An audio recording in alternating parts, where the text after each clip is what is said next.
Okay, mic check, mic check. Hello, hello. So, ayan, good afternoon, guys. So, welcome sa Plane Geometry. So, geometry na tayo, ano? Plane Geometry na tayo. Okay, so yung last lecture natin is Algebra 2.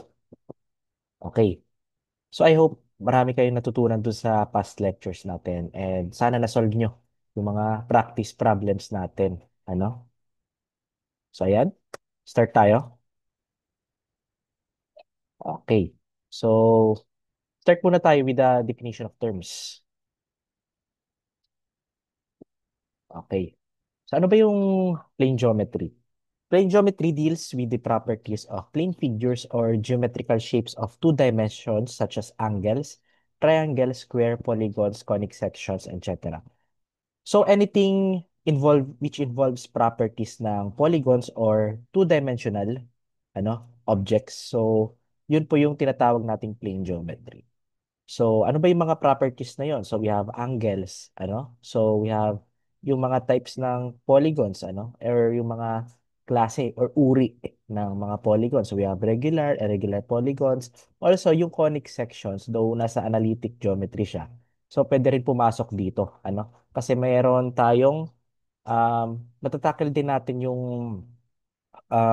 parabolic sections, okay, dito sa plane geometry. Okay, so anything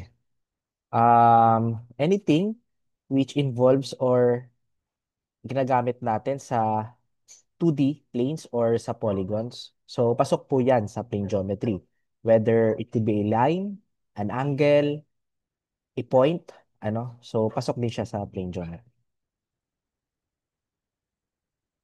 And next, we have polygon. So, polygon, it is defined as flat or plain two-dimensional closed shape with straight sides. Ang keywords po dito sa polygon is closed shape. So, dapat nakasara siya. Okay? Para masabi nating polygon. Yung two-dimensional shape na yon. Okay? And dapat straight din yung sides niya. Okay? So, wala tayong curved side sa polygon. Dapat straight siya para maklasify natin siya as polygon. Okay? Ito po yung example ng polygon. So, meron tayo ditong pentagon, ano? Meron din tayong hexagon. Then, meron din tayong quadrilateral. Okay? Ano pa? So, similar polygon. Ah, hindi similar. Simple pala.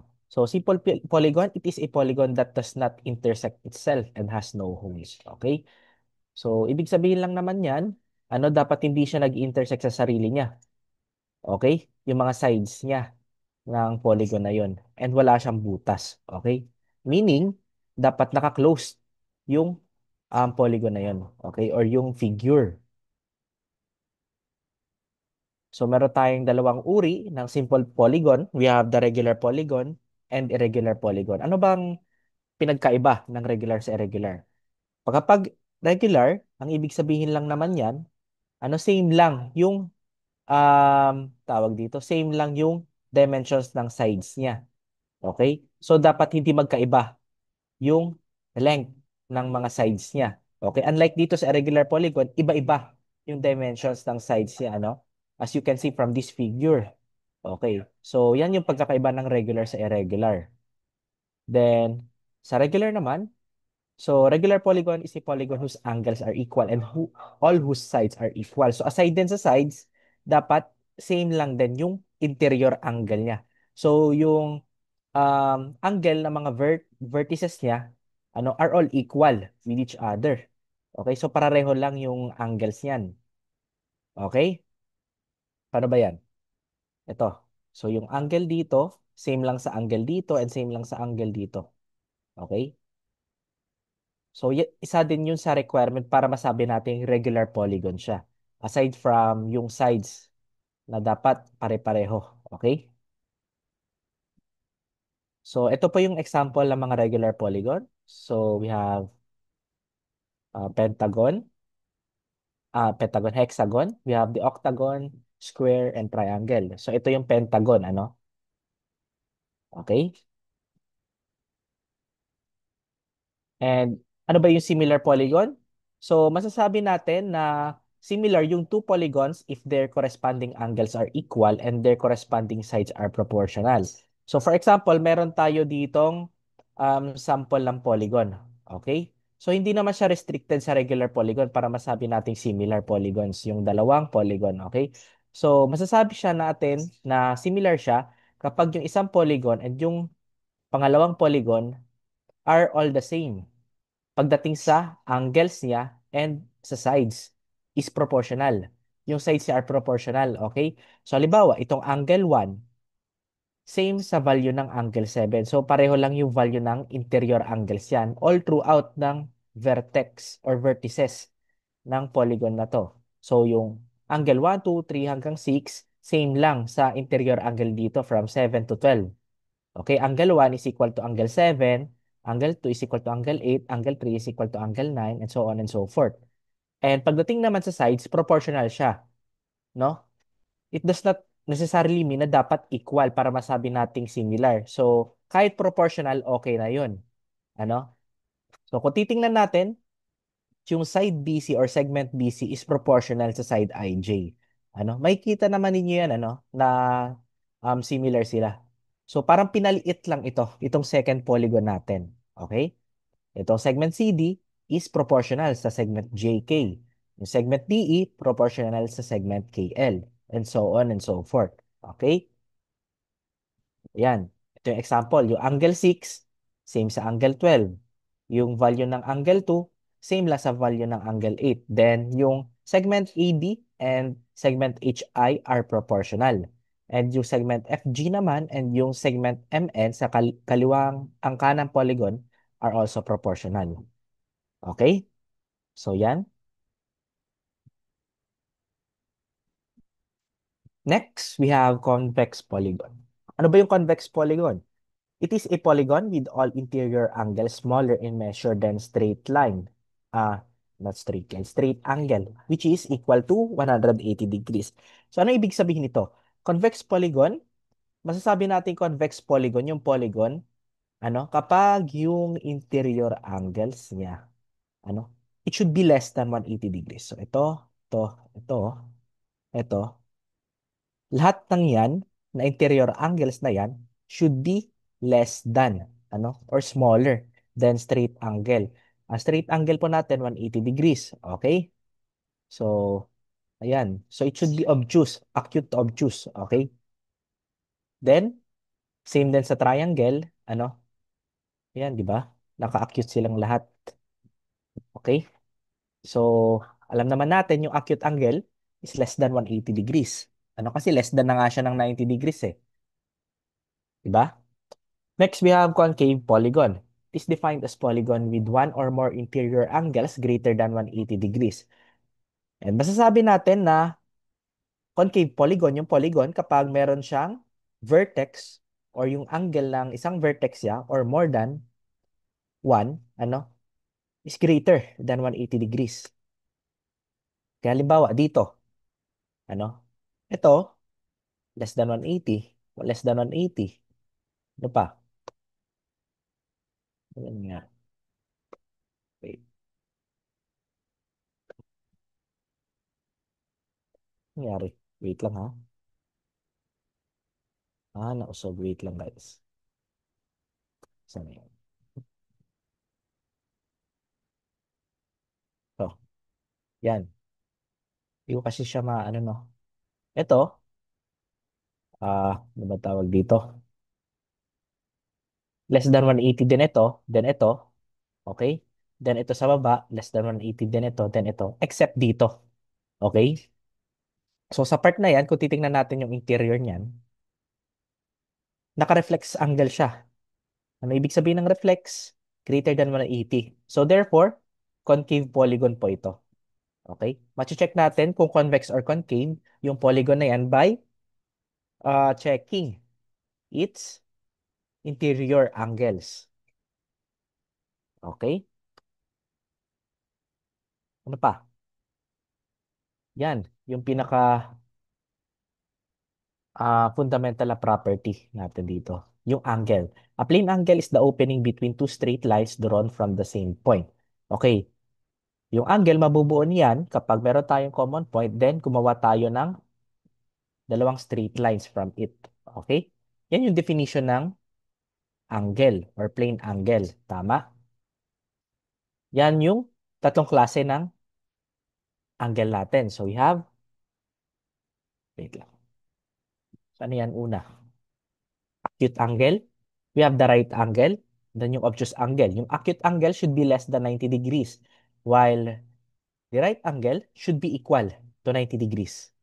Ano? Then, yung obtuse angle naman should be greater than 90 but less than 180 degrees. Okay po? Then, yung apothem naman, the apothem of a polygon is the radius of its inscribed circle. So, para ma-define natin, illustrate natin ito, gawa tayo ng polygon. Example dito is yung hexagon. Then, gumawa tayo ng inscribed circle. Meaning ng inscribed is sa loob ng polygon, gagawa tayo ng circle. Okay? Then, dapat yung circle, ano, yung circumference ng circle is dapat dumikit dun sa sides ng polygon. Okay? Diba dito, ito, nangyari. Lumaktaw.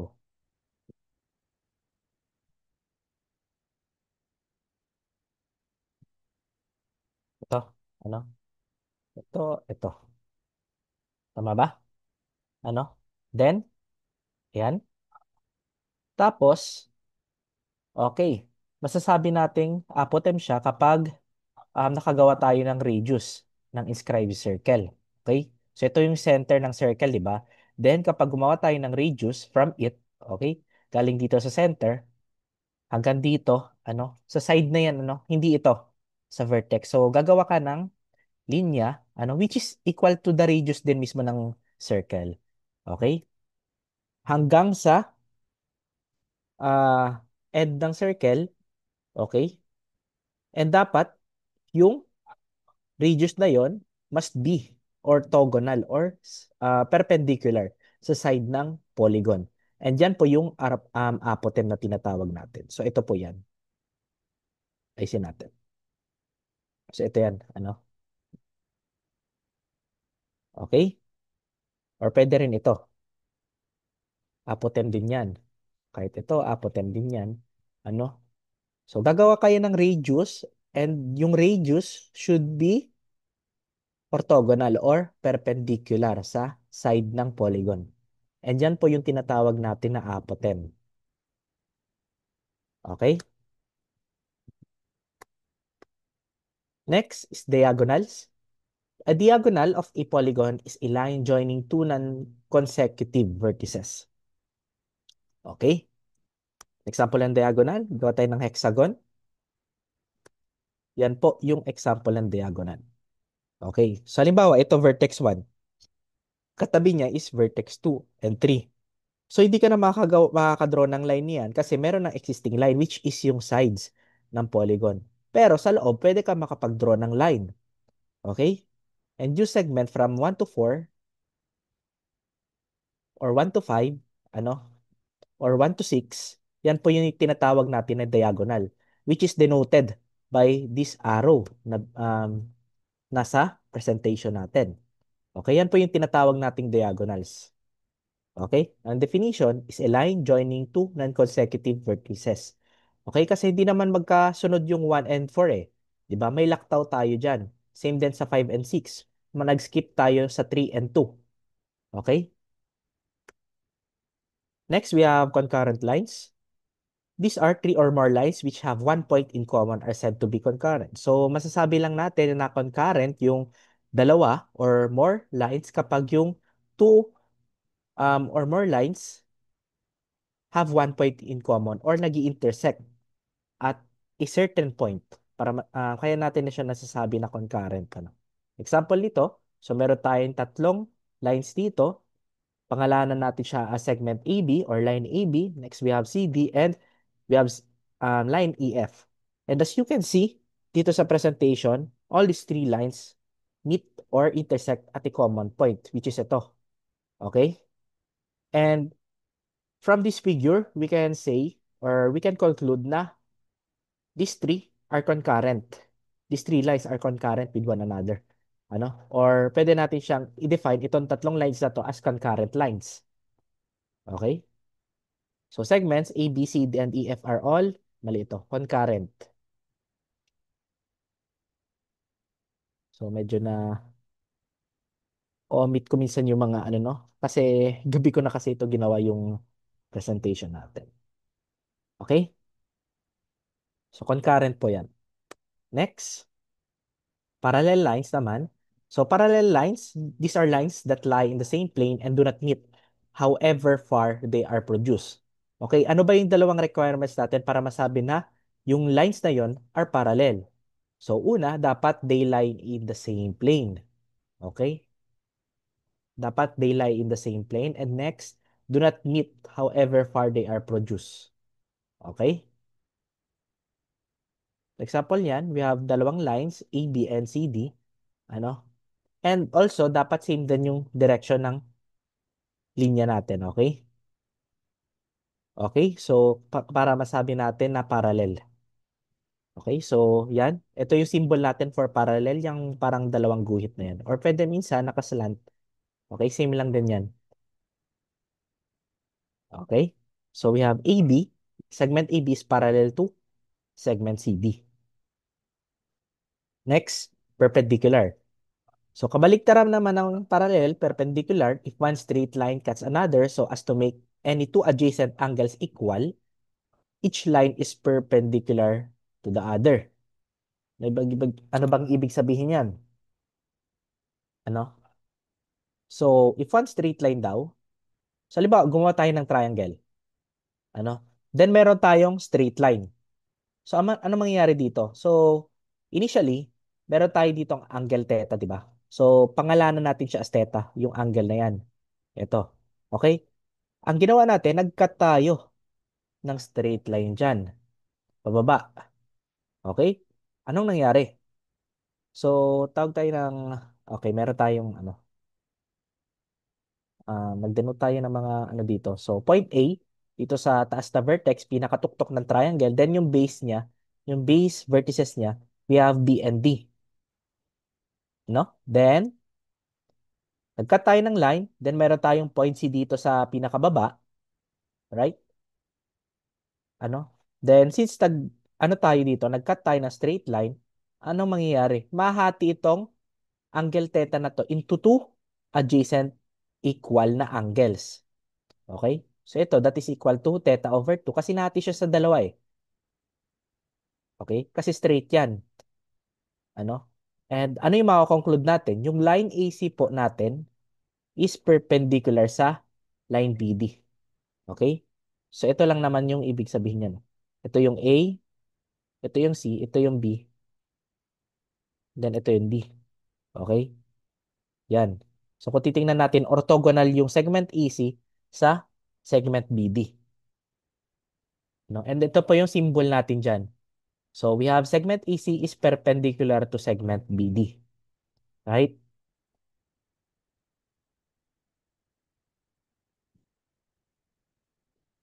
Next, ano ba yun? Theorems or properties ng triangles.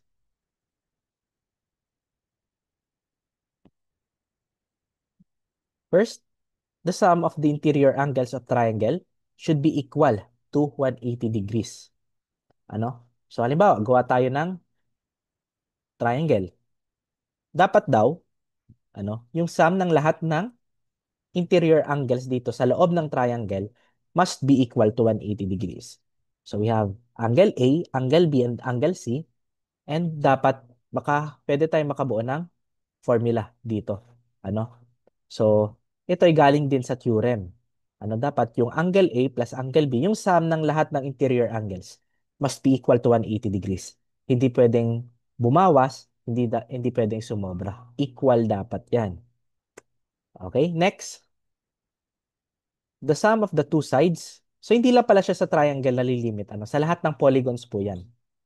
Ano? Ay, hindi. Sa triangle lang pala. Sorry. So, sa triangle lang ito, 180 degrees. Pero pagdating sa mga interior angles, Fix po yan ano pagdating sa regular polygon. Then meron po tayong corresponding formulas para dyan. Ano? Para makuha natin yung value ng interior angle per vertex ng polygon. Ano? Then, imumultiply natin yan sa kung ilan yung number of sides niya para makuha natin yung sum of interior angles. But for triangles, ano? Yung summation ng lahat ng or yung total ng lahat ng interior angles of the triangle must be equal to 180 degrees. Okay, next. The sum of two sides of a triangle is greater than the third sides and their difference is less than the third side. Okay, halimbawa, wait lang ha. Nangyari. Okay na.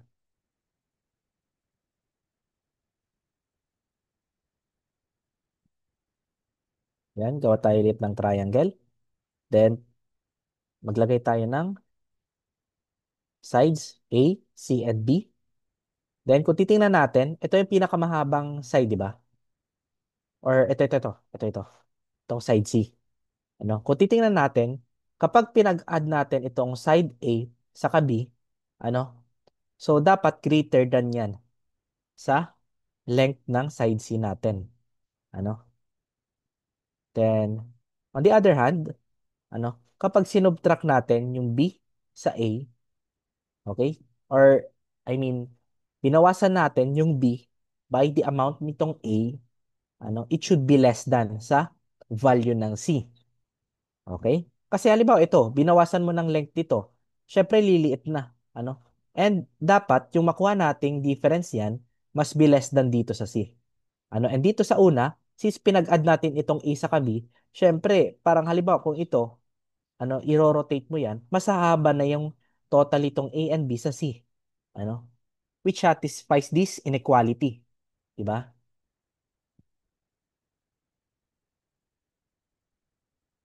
Then, third theorem natin, or properties, the greater angle is opposite the greater side of the triangle and conversely.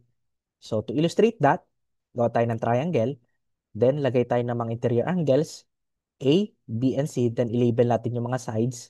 Ano? Yung A, yung small a, ano? Opposite yan ng angle, A. Ano? Then, ito B sa B, C sa capital C. Ano? So, kung titingnan natin dito, among these three interior angles, yung angle A yung may pinakamalaking angle, interior angle. Ano yung opposite niya is itong small a, ano, side A. So among these three, C, B, and A, itong A din yung pinaka may malaking value or may pinakamalaking length, may pinakamahaba dito sa tatlong side na to. Yung A po yung pinakamahaba. Ano? Likewise, okay, pagdating sa pinakamaliit din, so among these three, di ba? As you can see here, yung C po yung may pinakamababang value ng interior angle. So, pinakamababang angle. And yung kabaliktaran niya is itong small c, wherein its length is the smallest among the three. Ito po yung C yung may pinakamaikling haba. Di ba? Compared dito sa A and B. Okay, kung compare natin, yung C po yung may pinakamababa. Okay? Next, yung fourth property, if two sides of triangle are equal or isosceles, the angles opposite these sides are also equal. So ano ibig sabihin yan ng isosceles? So ito po yung ibig sabihin yan, ano? So para masabi natin na isosceles yung triangle natin, dapat yung two sides po niyan must be equal. And since these two sides are equal pagdating sa isosceles triangle, therefore, yung angles na opposite nitong sides na to are also equal. Okay po? So we have angle A, B, and C. Then yung opposite ng angle A na to, yung pinakatuktok is yung base ng triangle which is small a. Then, opposite ng B is B, opposite ng C and C. So, kung titingnan natin, since yung value ng B is same sa C, kasi magkasing haba lang sila eh. Therefore, yung opposite ng C, which is yung capital C, and yung opposite ng small b, which is yung angle B, capital B. So, yung capital B or angle B and C, angle B and angle C are equal. Okay? So, if side B and C are equal, then angle B and C are also equal. Okay? So, I hope alam naman ninyo guys yung mga ano ng triangles, di ba? So, kapag all three sides are equal, equilateral or equiangular. Ano? So, kapag three sides are equal, yung angles din niya are all equal. Di ba? So, yan po yung equilateral or equiangular. Ano? All three sides are equal, therefore, yung angles niya are all equal din. So, 'di ba yung ano niya is 60 degrees, then ito 60 degrees, then ito 60 degrees. Kapag pinagsum mo yan lahat, 180 degrees, which satisfies yung first property natin. Dapat yung summation or yung total ng lahat ng interior angle sa triangle must be equal to 180 degrees. Tama? Dahil kapag isosceles naman, ano, at dalawang sides lang, okay, will be equal. Then yung opposite angles niya, nito mga sides na to are also equal din. Okay? Yan yung definition ng isosceles. Then yung magkakaibang sides naman, so yan po yung tinatawag nating scalene. No? Scalene triangle. Wala siyang equal sides. At magkakaiba din yung mga interior angles niyan. Okay? Next.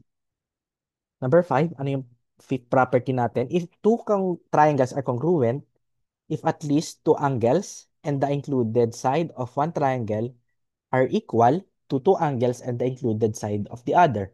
Hence, if two sides and an included angle of one triangle are equal to two sides and included angle of the other triangle, they are also congruent. So, paano natin siya ma-illustrate?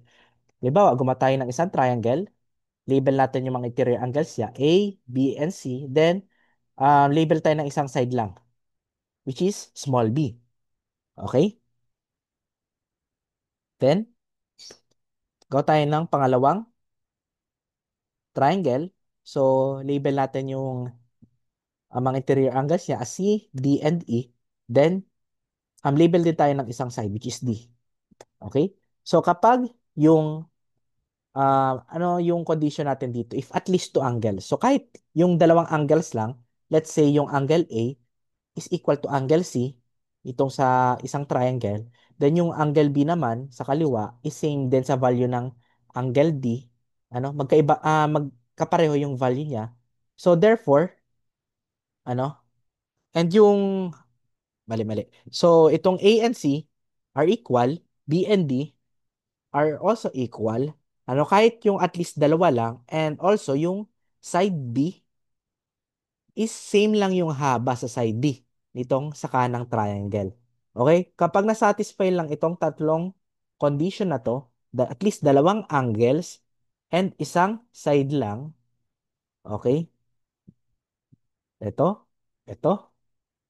So, masasabi natin itong triangle ABC and triangle CDE are congruent. Okay? Okay? So, ayan.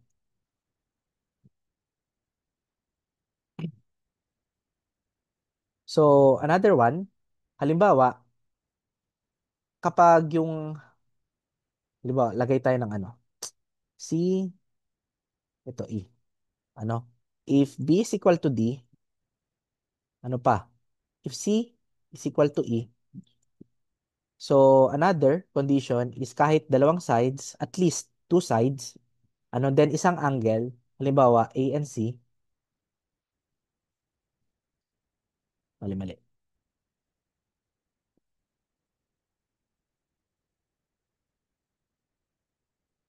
Okay, kapag na-meet itong tatlong conditions na to, we can also say na itong triangle ABC is congruent sa triangle CDE. Okay, I hope malinaw ito. The next property, two triangles are similar if their sides are in the same ratio. Okay, gawa tayo ng isang triangle. Label natin yung sides A, B, and C. Then yung pangalawang triangle din, F, D, and E. At kung makikita natin, almost similar sila. They're similar triangles. And ayan, masasabi natin similar yan. Ano kapag yung ratio ng isang side sa similar side niya, halimbawa A is similar to D, so yung ratio niya ng A is to D is same din sa ratio ng B and E. Okay? Kung titingnan natin, similar yung side bend E. Okay? Yung ratio ng A to D is equal to the ratio of B to E, then equal din sa ratio ng C to F. Okay? So, masasabi natin na similar yung dalawang triangles na yan. Okay? Then, using similar triangles or similar polygons, pwede natin yan ma-apply. Okay? We can derive this equation. So, once halimbawa, kukunin natin yung sides using the given areas nito. Halimbawa, ito area, given yung area nitong small triangle, then given din yung area nitong bigger triangle. Okay? Then at least meron tayong given na sides nitong smaller triangle. Ano, using these sides and yung areas nitong dalawa, so halimbawa, given lang yung sides nitong small triangle, pwede natin ma-solve yung ano, yung length ng sides nitong larger triangle using this formula. Okay? So, by means of ratio din yan. Ano, A small over A big is equal to A over D squared. Okay, halimbawa, given yung A, may given tayong value ng A. Ano, meron tayong given na value ng B, meron din tayong given na value ng C, meron din tayong given na area, small, then area big. And we're about to find the, ano, saan na yun? Wait lang. Napalayo tayo. Ito.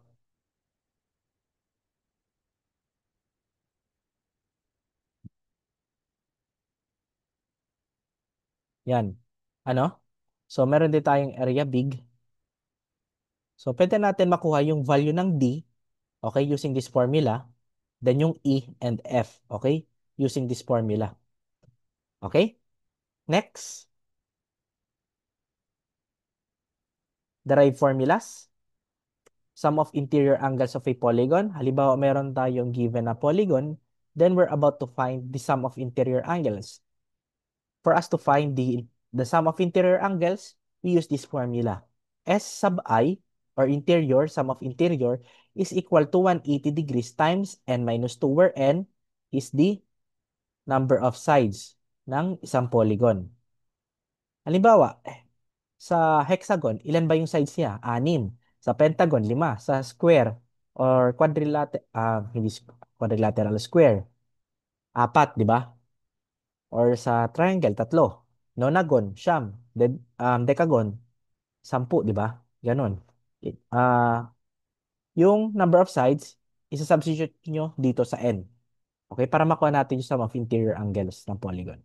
Then yung sum of exterior angles naman, so lahat ng exterior angles ng polygon, okay, must be equal to 360. Okay? Yung exterior angles yan. So ano ibig sabihin ng exterior angles? Halimbawa, ito, gawa tayo ng pentagon. Ito po yan, yung nasa labas. Okay? Yan po yung sinasabi nating exterior angles. Okay? Then measure of an interior angle of a regular polygon. Ito naman yan. Ano? So we have 180 times n minus 2 divided by n. Okay? Or yung 180 times n minus 2, that is equal to SI lang din over n. Tama? Hindi ako makasulat. Okay. Yun. Okay?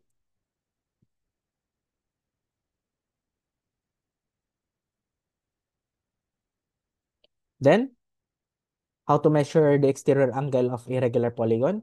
360 degrees lang divided by n. Ano? Then, number of diagonals, we use this formula. D is equal to n times n minus 3 over 2, where n is the number of sides of a polygon.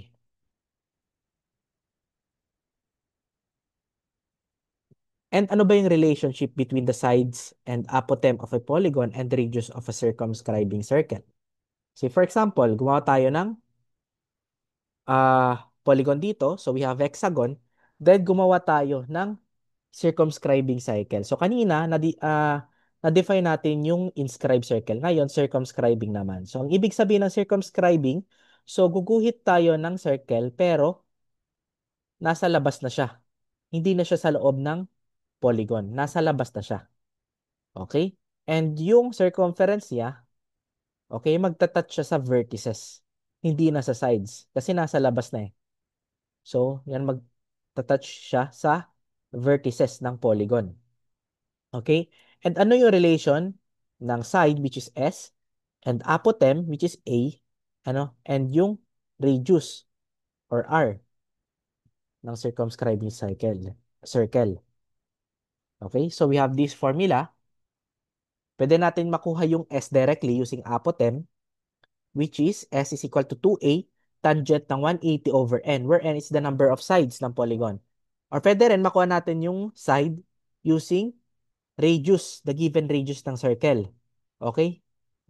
Radius ng circumscribing circle. So we have S is equal to 2R sine 180 over N.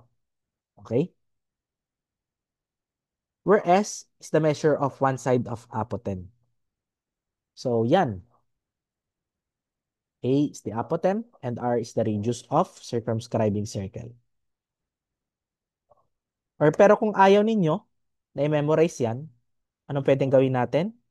So, ang gagawin natin, kukuha tayo ng sector nito. Itong triangle na to. Okay? For example, ito. Ano? Ito na lang. Yan, ito yan, oh. Ano? So, we have theta, we have S, merong R. Then, itong line na to, yung broken line po yan, yan po yung apothem. So, kung i-ano pa natin yan, hatiin natin yan sa dalawa, ito S over 2, R, then A. Okay? So, para makuha natin yan, meron tayong theta over 2 dito. Okay? So, pwede natin makuha yung S, okay, using the relationships ito. Okay? Pwede kayong mag-Pythagorean, or pwedeng Sohcahtoa.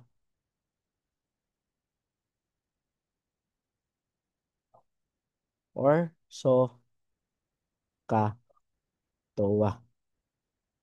Okay? So, kung ayaw ninyong isaulo ito, kasi baka dagdag pa ito sa sasauluhin, di ba? Kung gagamitin lang natin yung pinaka-fundamental sa trigo, Pythagorean, or Sohcahtoa, pwede rin natin makuha yung one side ng yung sides, value ng sides using the apothem or the radius. And paano natin makuha yung theta? Okay, itong theta na to. Okay? So kung titingnan natin ito, 'di ba? Kung titingnan natin, theta. Okay? So ito, para makuha natin yung theta na yan, kung titingnan natin, kunin muna natin yung sides, number of sides ito. So hexagon, 6 sides. So, kung alam naman natin, kung halimbawa magsa-start tayo dito, then yung one full cycle niyan, that is equal to 360 degrees. So, para makuha natin yung theta, that is equal to 360 divided by the number of sides. Okay? So, that is equal to 60 degrees. So, therefore, yung theta po natin, that is equal to 60. Then, pwede na natin makuha yung theta over 2. That is equal to 30 degrees. Then, halimbawa, given yung apothem, using Sohcahtoa, pwede na natin makuha yung R saka S over 2. Right? Ganun lang kadali. Ano? Then, yung relationship between the side and apothem of a polygon and radius of a circumscribing circle. Okay din. So, para makuha natin yung perimeter ng regular polygon, since sa regular polygon, same lang yung value. So, magkakapareho lang yung haba ng sides yan. So, therefore, para makuha natin yung perimeter, we have P is equal to the number of sides times the length of sides.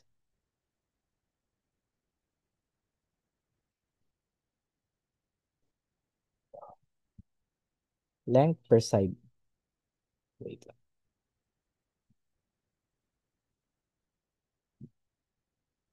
Okay? Then, para makuha natin yung area of a polygon, regular polygon, given the measure of one side, we use this formula. A is equal to ns squared over 4 tan 180 over n. Ano? And the area of irregular polygon, given the measure of one of apothems, okay, we can use this formula. Halimbawa, hindi given yung S, pero given yung A. Pwede natin makuha directly yung area using the apothem by using this formula. A is equal to NA squared tangent ng 180 over N.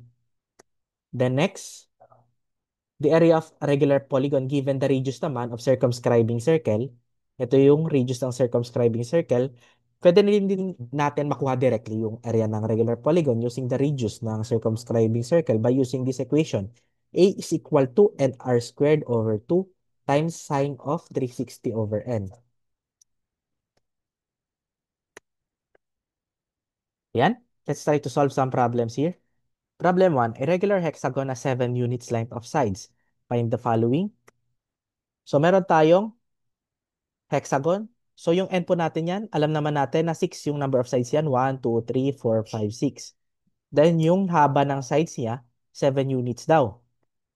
Number A, find the diagonals. Find the number of diagonals. So, paano natin makuha? Using the formula D is equal to n times n minus 3 over 2.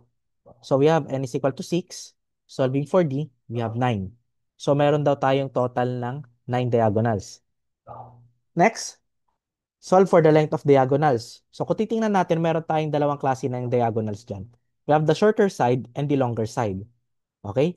Halimbawa, dito sa isang vertex, ano? So, ito yung corresponding diagonals niya. Okay? So, itong dalawa na to, they are all equal. Okay? Except dito, ito yung longer. Yung nasa gitna. Then, ito yung short. Okay? Sa hexagon na to. Okay? So, para makuha natin yung length ng diagonal sa shorter side, gagawin natin, i-redraw natin. So, ito yung value ng size niya, equal to 7 units. Then, gawa tayo ng diagonals. Label natin as A. Then, gawa tayo ng interior angle dito. So, kunin natin yung interior angle theta. Okay? Yan. Yan yung formula natin para makuha yung interior angle. 180 times 6 minus 2 over 6. We have 120 degrees. So, 120 degrees daw to. So, since we have theta is equal to 120, then we can find A. So, using, ano to? Cosine law yan, di ba? Cosine law.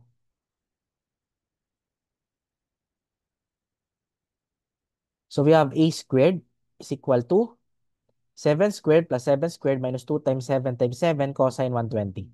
Solving for A, we have 7 square root ng 3. Okay po, so yan yung answer natin for shorter side. How about longer side? Nakuha na natin yung shorter side. So yan, redraw natin. So yung A po, nakuha na natin yan.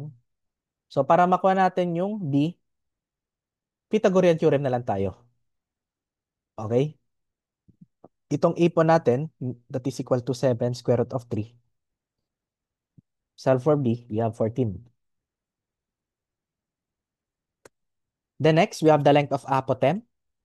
Use this formula. S is equal to 2A times tangent 180 over N. Meron na tayong S, di ba? Meron na tayong N, 6. Solve for A, 6.062. Dali lang, di ba?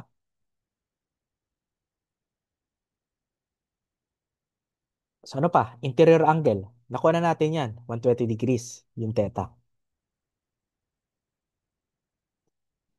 Next, total area of the shape using apotem daw.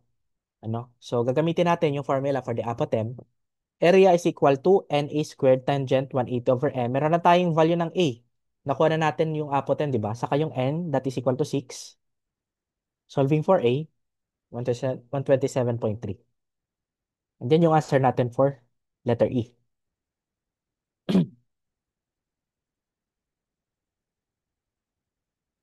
Next, triangles tayo. Paano natin ma-identify triangle using sides? We have C squared is equal to A squared plus B squared. Pagdating sa sides, we can classify the triangle as a right triangle. Yan po yung example ng right triangle. Kung titingnan nyo, yung dalawang sides ng triangle must be perpendicular. Ano? Ano ba to? Perpendicular yan. Then, if yung C squared naman is less than A squared plus B squared, classified natin siya as acute triangle. Okay, so we have A, B, and C. And kung titingnan natin, yung value ng C nito, kapag pinag-add natin yung A and B, mas less than siya sa C. Right? Then kapag greater naman yung C sa A sa B, obtuse triangle siya. Ito yung example ng obtuse triangle natin. Okay? So kapag yung addition ng A sa B, yung squared niya, A squared plus B squared is less than C squared. So therefore, obtuse triangle yan. Okay? So ano pa? So yung ano natin sa triangles? Using sine law. So, halimbawa, we have triangle dito. To-draw na lang ko.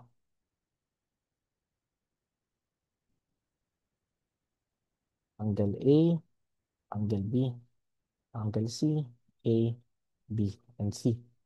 Okay?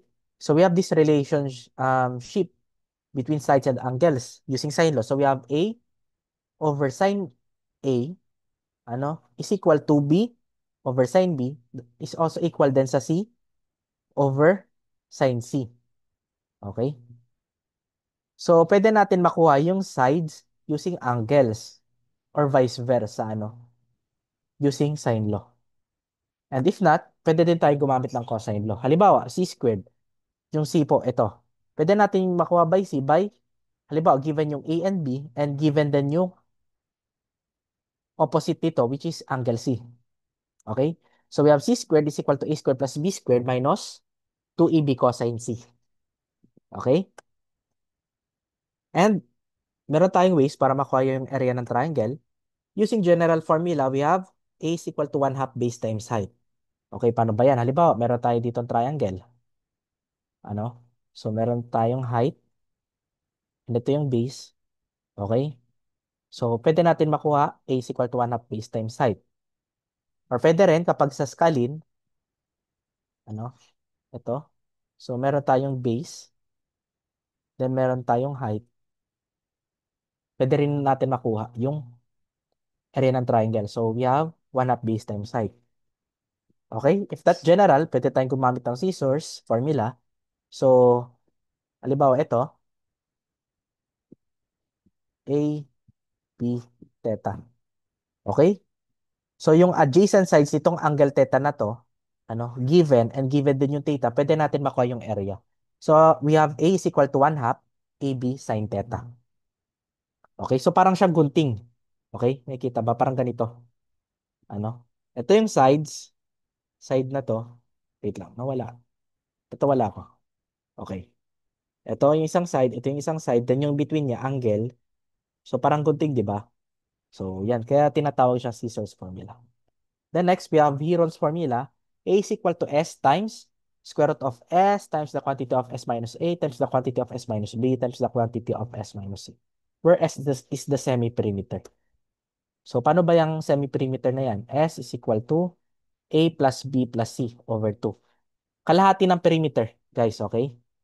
Saan na yun? Wait lang. Diyan na palayo tayo. Ito.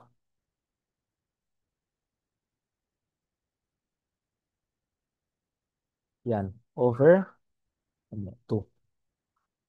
Okay? Kalahati ng perimeter ng triangle. Okay? And itong nasa figure naman, ano? So, katawan lang yun, guys, ano?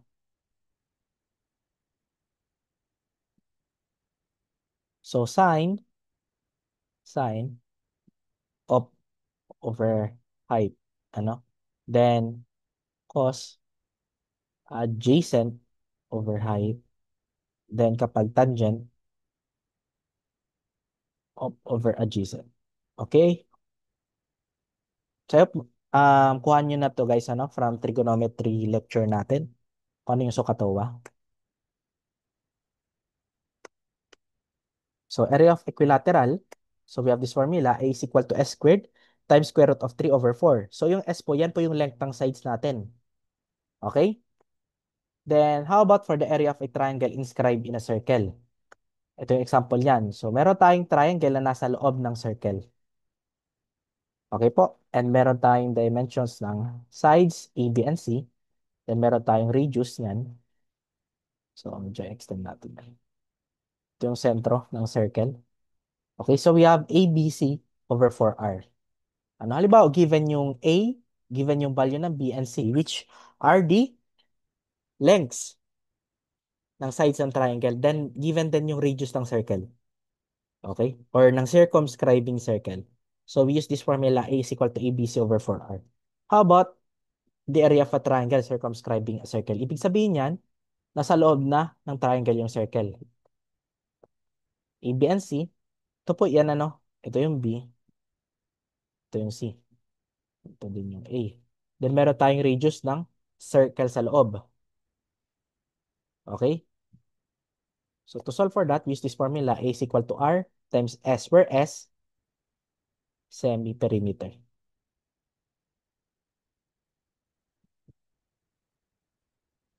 Okay? Then area of a triangle with ascribed circle naman, meron tayong radius. So ascribed circle may katabing circle dito sa triangle and dapat magta-touch siya dito. Ano? Para magkakaroon tayo ng tangent dito, point of tangency. Okay? Ng triangle sa circle. And meron tayong sides A, B, and C given din. Pwede natin makuha yung area ng triangle using this formula. A is equal to R times S minus A, where A, yan po yung length nito. Okay? Ito po yan. Hindi po yan apotem, ano? So yung A, ito po, yan. Ano? Yung length ng side na nakadikit sa circle. Okay? And yung S naman, yan po yung semi-perimeter. And meron pa tayong properties ng triangle. So, kung titingnan natin, meron tayo ditong larger triangle ABC. And gumawa tayo ng perpendicular line dito. Ano? DC, which is perpendicular sa angle, sa line AB. So, kung titingnan natin, makita tayo ng proportional triangles dito. So, first, ito. Yung part na yan. Wait lang. Ayusin natin. Ito. Ito di ba yung una? Yan. Then yung pangalawa is ito, which is also a right triangle. Then, ito yung pangatlo. Okay? So, we have triangle ABC, which is ito. Then, triangle BDC, which is ito. Then, last, we have triangle ADC, which is ito. So, these three triangles are all proportional. Ano? Then, pwede tayo maka-arrive sa ganitong relationship. So, we have CD squared. Ayusin natin. So, we have segment CD squared is equal to BD times AD. Okay, CD squared is equal to BD times AD. Next, we have BC. BC squared is equal to AB times BD. Okay, then next, we have AC squared is equal to AB times AD. Okay? So, ito, CD, that is equal to product nito. Ano? So, yung parang mga perpendicular segments niya, ay perpendicular lines dito. Yung mga orthogonal dito sa line CD na to. Next, na relationship naman, is ito, BC squared is equal to here, AB times BD. Okay? Yung pangalawa, sa pangatlo, parang same lang. Ano? Kasi, ang pinagkaiba lang, dito na in-apply. That is equal to AB times AB. Okay? So, kung nakikita niyo yung pattern, di ba? So, also, for this type of triangle, so meron tayong scalene, triangle ABC, ano? Then, gumawa tayo ng dividing line dito. So, nakagawa tayo ng tatlong triangle. So, we have ABC and AXY na triangle. Pwede tayo makabuo ng relationship between these two triangles. So, the ratio of the area ng triangle ABC over the area ng triangle AXY is equal to the product of AB and AC over AY and AX. So, ang una muna, yung numerator is itong malaki. Kasi yung numerator din naman is malaki. Okay? Then yung pangalawa is yung maliit naman na. Okay? Yung adjacent sides niya. Okay? Ito naman, adjacent sides. Okay? Next, let's try to solve problem 2. Find the hypotenuse and the angles of a right triangle with the shorter legs measuring 4 units and 3 units. How to solve? A, B, and C. Yung shorter leg niya daw is 4 units and 3 units naman yung, hindi, yung pinaka-shortest is 3. Then yung in between, 4. And ito yung hypotenuse. So, paano natin yan makukuha? Using Pythagorean theorem. So, label natin as C yung hypotenuse. So, we have C is equal to square root of 3 squared plus 4 squared. That is equal to 5. Then, paano natin makakuha yung angle C? Okay, nakuha na natin yung C. So, answer din pala to. Paano natin makuha yung angle? Okay? So, kung check natin, yung C, perpendicular siya. Okay? So, therefore, 90 degrees ito. Okay? Para makuha naman yung angle A, TOA sa SOHCAHTOA, ito yung ano, angle A. Ano yung opposite ng, kasi TOA eh, di ba? Arctan. So, opposite itong A, we have 3. Ito yung O. Then ito yung adjacent niya, katabi ng A, we have 4. Ano? Ito, hindi siya pwedeng gawing adjacent kasi ito, hypotenuse to. Okay? Kung ano yung pinakamahaba, yan yung hypotenuse. So, we have 36.87. Then, for the B naman, subtract nyo lang kasi alam natin ah, yung total degree ng triangle, ng interior angles ng triangle is equal to 180 degrees. So, 180 minus 90 minus 36.87. We have angle B that is equal to 53.13 degrees. Okay? Next, problem 3. A pole has a light source directly above it, and the pole has a length of 10 meters and is slanted at 45 degrees. Find its new height and the length of the shadow it casts. So, paano ba yan? Gawa tayo ng pole na tabingi kasi nga nakaslant siya at 45 degree angle. Ano? So, ito yung shadow niya, label natin as S. Then yung height ng pole from the ground. Ano? Ito yung pole natin, nakatagilid siya slanted at 45 degrees, hanapin natin yung H and S. Okay, solution. H natin, that is equal to 10 sine 45. Okay? Solving for H, we have 7.071. Then yung S po natin, that is equal to 10 cosine 45. S is equal to 7.071. So, madali lang, ano? So, bakit siya same? So, another, ano, kung para hindi tayo mag-solve, kung titingnan natin 45. Para hindi na tayo mag-solve sa S. Ano, kapag 45 degree, ano, yung value ng H, same lang siya sa value ng S. Okay? Problem 4. If A is equal to 3, P is equal to 4, and theta is equal to 35 degrees, find the length of C. So actually, hindi na natin kailangan dito yung A, ano? Kasi meron tayong given nito, sa kanito, pwede na natin makuha itong C. Okay? So using TOA, sa SOHCAHTOA, yung opposite nito, C, ano? Yung adjacent, we have B.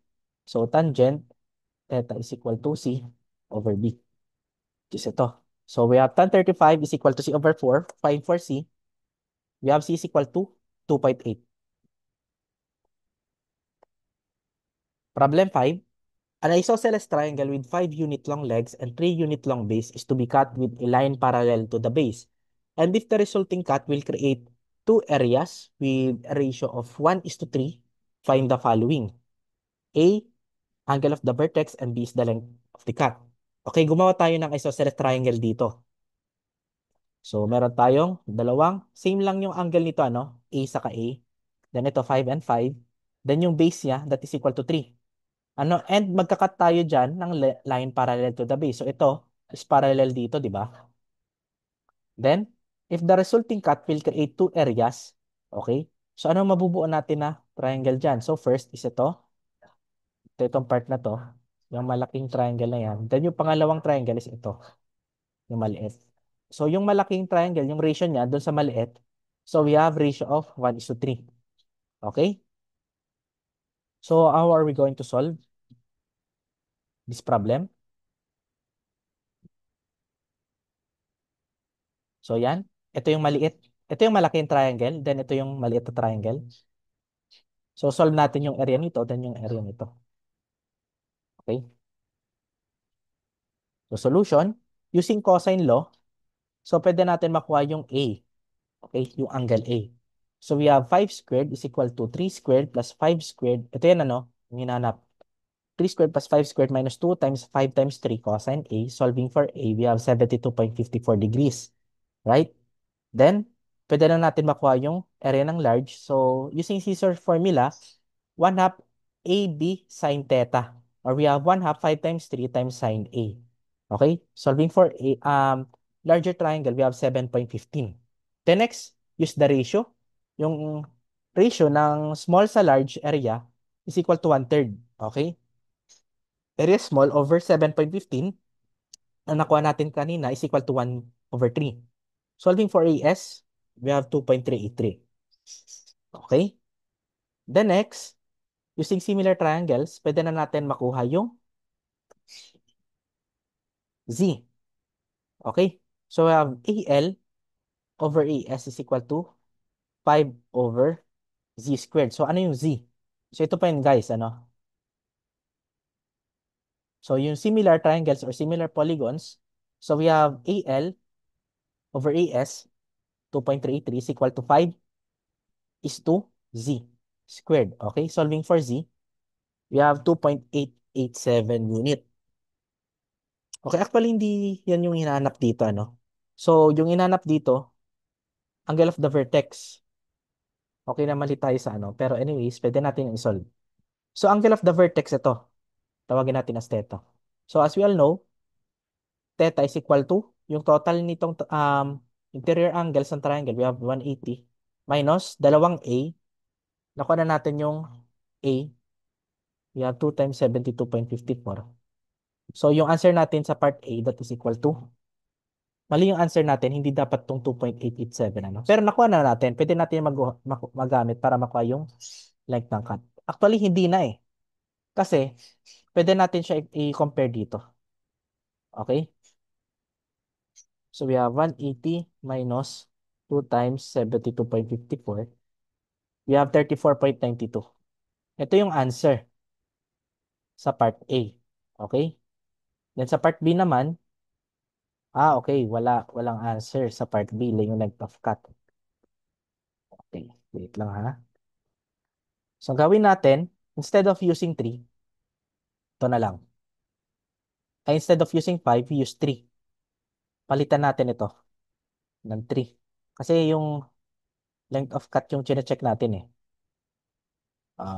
3. Then, itong Z.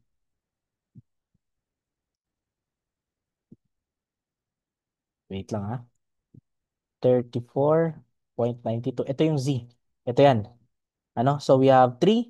L over AS is equal to 3 over Z squared. Okay? Solve for Z. We have ilan ba yan? Z is equal to, okay, 5 squared over 7.15 times 2.383. Tapos square root natin. So we have 2.89. Yan po yung answer natin sa part B. Okay? Ito yung sa part A. Okay? So paki-screenshot na lang ano. Next. Okay, ba't ganito? Naging 3 over Z. 2.89 din ito eh. Namali lang siguro tayo ng ano. Hindi siya dapat 5. It should be 3. Okay? So same din yung answer 2.89. Mali lang yung paggamit natin ng ano. Should be 3 instead of 5. Next, quadrilaterals. So sa quadrilateral naman, ito yung parang family tree niya. So it start with quadrilateral, definition niya, any polygon with 4 sides. And pwede siya ma-subdivide into 3 parts, 3 major parts. So we have trapezoid. Trapezoid, sa trapezoid naman, one pair yung parallel sides niya. Ito, saka ito. No? Then we have isosceles trapezoid, non-parallel sides are equal. Okay, so itong non-parallel sides na to, equal siya sa length. Okay? Then for the parallelogram naman, we have 2 pairs of parallel sides. So ito, then parallel ito, saka ito. Okay? And for the kite naman, no parallel sides. Okay? Actually, meron pang arrow yan dito, ano? Hindi lang nailagay. Then for the parallelogram, pwede siyang mahati sa dalawa. We have rectangle and rhombus. So sa rectangle naman, all 4 angles are equal. So ito, they are all equal to 90 degrees. Ano? And opposite sides are equal. So ito, and ito is equal din dito. Then for the rhombus, all 4 sides are equal. Okay? Then, Yung rectangle and rhombus naman, na pinakababa niyan is square. So, nasatisfy yung condition, all four angles are equal. Then, yung four sides din naman are also equal. Okay? Hindi na ako makadraw sa baba. Anyways, yan yung parang family tree ng quadrilateral. Next, paano natin makuha yung area ng quadrilateral? If given yung diagonals D1, D2, kung titingnan natin ito yung diagonals yan, no? From B to D, then from A to C. Ano? And included angle theta. Okay, yung theta po, yan po yung angle dyan sa diagonal na yan. Okay? So we have A is equal to 1 half D1, D2 sin theta. Okay? Kapag using diagonals and yung included angle theta. And kung titingnan natin, ito, supplementary siya dito sa theta na to. So itong angle na to, that is equal to 180 minus theta. Kasi straight line ito eh. Kapag pinag-add mo siya dito, 180 degrees po yan. Okay? Then ito, theta, equal po siya dito, theta din ito. Then ito, 180 minus theta lang din. Okay? Next, we have given four sides, A, B, C, and D, and sum of two opposite angles. So, ano ibig sabihin ng two opposite angles? Meron tayong angle alpha dito, then angle beta. So, kung titingnan natin yung alpha and beta, they are opposite with each other. Ano? Kapag given itong dalawa, then given din yung four sides na yan, A, B, C, D, pwede natin makuha yung area of quadrilateral using this formula. A is equal to square root of S minus A times S minus B times S minus C times S minus D minus ABCD cosine squared theta. Where S yan po yung semi-perimeter. Ano? And yung theta naman, that is equal to A plus C, ano, or angle A plus C divided by 2 or angle B plus D divided by 2 or angle alpha plus angle beta divided by 2. Okay? Next, cyclic quadrilateral tayo. So, kung titingnan natin sa cyclic quadrilateral, yung opposite angles din are equal. Okay? So, yung angle A, ay hindi siya equal. Yung angle A plus angle C, that is equal to 180 degrees. Okay, dito, ano ba nakalagay dito? Okay, wala naman nakalagay. Ano? So, ito, they have this relationship, yung angle A plus angle C, so they are supplementary. Ano? So, kapag pinag-add mo siya, angle A plus angle C, 180 degrees siya. Same din sa B sa D. Kapag pinag-add mo po siya, that is equal to 180 degrees din. Ano? Then we can use this formula. Parang Heron's formula din siya sa triangle, ano? So we have square root of S minus A times S minus B times S minus C times S minus D. So nawala na yung ABCD. Ano? Cosine squared theta. Nawala na yun. Okay? Ito na lang yung natira. Ano? Pag sa cyclic. And meron tayong Ptolemy's theorem pagdating sa cyclic quadrilateral. Anong nakalagay dyan? For any cyclic quadrilateral, the product of diagonals equals the sum of the products of opposite sides. Okay? So we have this relationship ng diagonal sa opposite sides. So we have D1 times D2 is equal to AC, product of AC plus BD. Okay? Yan. Next. Mga formulas natin sa quadrilateral. First, sa triangle tayo. So we have, kung titingnan natin, magkaiba yung length nito dito. So we have W saka L. A is equal to length times width. Then for the perimeter naman, we have 2 length plus 2 width. Okay? For the square, area is equal to S squared and P is equal to 4S.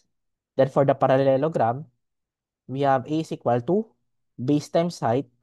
Ano? And it could be area is equal to 1 half times D1 times D2 sin alpha. Yung alpha po, yan po yung included angle dyan between these two diagonals. Then, it could be A is equal to AB sin theta. Ano, parang scissors formula lang din siya. Ano, tinanggal lang yung 1 half. Di ba? So, AB sin theta.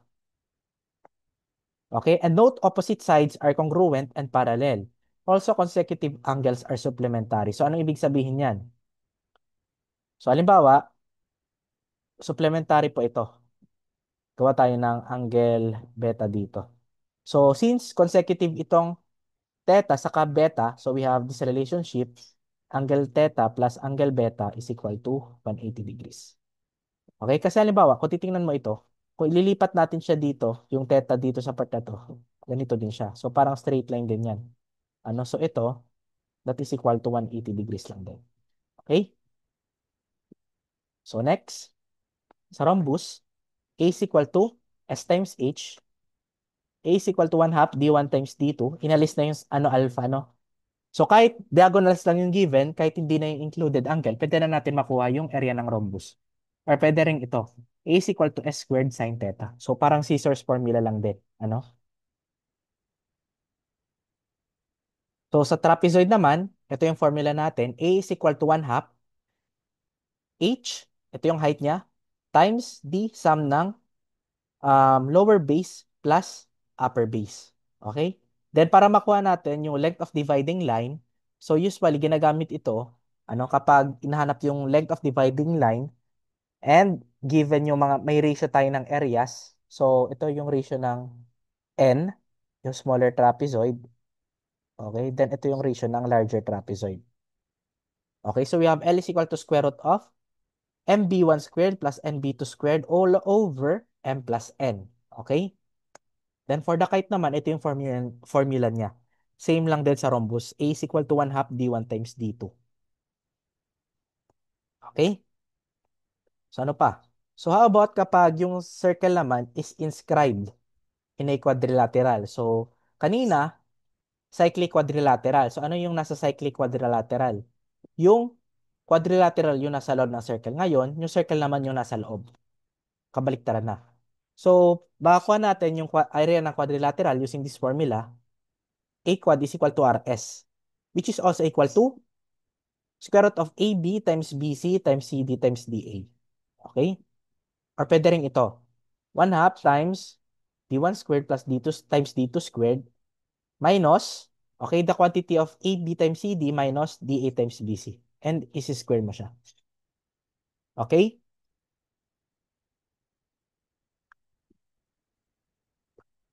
Hindi na naalis. Anyways, continue natin. Problem 6, a piece of wire of length 52 centimeter is cut into two parts. Each part is then bent to form a square. It is found that the total area of the two squares is 97 square centimeter. Find the dimension of the bigger square. So, paano yan? Solution, let L is equal to 50 centimeter and ikakat mo siya into two. And yung two parts na yan, hindi siya magkaparehong haba. So, hindi natin alam kung ano yung haba ng isa, then yung isa. Okay? So, para makuha natin yan, gawa tayo ng formula. So, kung titingnan natin, yung isang part daw, binent siya, para makagawa ng isang square. So, ito for L1. So, yung perimeter nito, that is equal to 4L1. Then, yung bigger square naman, assume natin na small square ito, then yung bigger square naman, that is equal to 4L2. So, yung value ng side niyan, L2, then ito L1. So, we have this formula. Kapag pinag-add kasi natin yan, that is equal to 52 centimeter. Okay? So, for the first part, okay, yung area nito, ng smaller square, that is equal to square of L1. Okay? Then, for the second part naman, area 2 is equal to L2 squared. Okay? Alisin natin ito. And drawing.